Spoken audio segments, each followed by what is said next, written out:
भरी सांस लेते हुए जात्राक ने अपनी कमजोर आवाज में उसे बताया।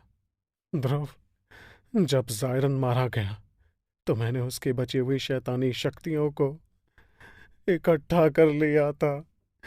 इससे पहले कि वो काली ऊर्जा हवा में मिलकर हमेशा के लिए गायब हो जाती, मैंने उसे अबीसिया से खींच निकाला।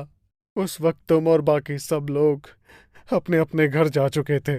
जात्राक की आंखें ध्रुव पर टिकी थी, जैसे वो अपनी आखिरी उम्मीद से बात कर रहा हो। तभी उसने आगे कहा, मैंने उन शैतानी शक्तियों को इकट्ठा करके एक शक्ति पिंड बना दिया।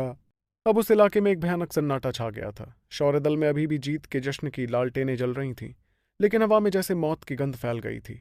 ध्रुव की नजरें जात्राक के पीले पड़ते चेहरे से एक पल के लिए भी नहीं हटी। तभी ध्रुव ने सख्त और गंभीर आवाज में उससे सवाल किया, क्यों? तुमने ऐसा क्यों किया?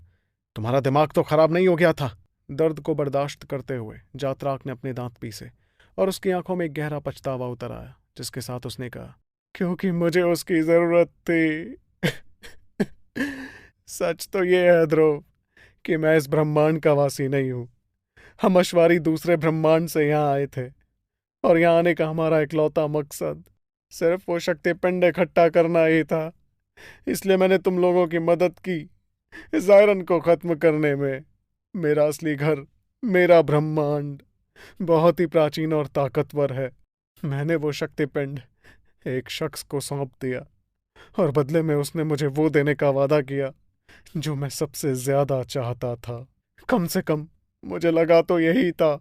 जात्रा के एक पल के लिए रुका और फिर हाँफते हुए आगे बोला, उसने उसने मुझसे कहा था कि हाइसन, वो दरिंदा जिसने मेरे असली अश्वारा ग्रह को राख कर दिया था, जिसने मेरी पत्नी को हमेशा के लिए मौत की गहरी नींद में भेज दिया था, मारा जा चुका है। उस शैतान के खौफ से ही हम अश्वारी अपना ब्रह्मांड छोड़कर यहाँ दर दर भटक रहे थे।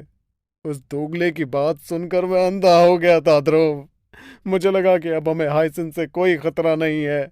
जात्राक के लफ्जों में वो मायूसी थी जिसे उसने कभी सच मान लिया था, लेकिन अब वो जानता था कि वो एक ऐसा झूठ था जिसने सब कुछ लील लिया। फिर उसने कांपते हुए होठों से आगे बताया, उसने कहा था कि सब कुछ ठीक हो गया है। मेरे लोग अब अपने घर लौट सकते हैं। हमारा घर फिर से आबाद हो चुका है और हमारा इंतजार कर रहा है। ये सुनकर ध्रुव खामोश रहा। वो समझ रहा था कि बात किस तरफ जा रही थी। जैसे तूफान आने से पहले हवा का अजीब सा दबाव महसूस होता था। इतने में जात्राक ने अपनी नम आंखों से ध्रुव को देखते हुए कहा, मैं कितना बड़ा बेवकूफ हूं ध्रुव।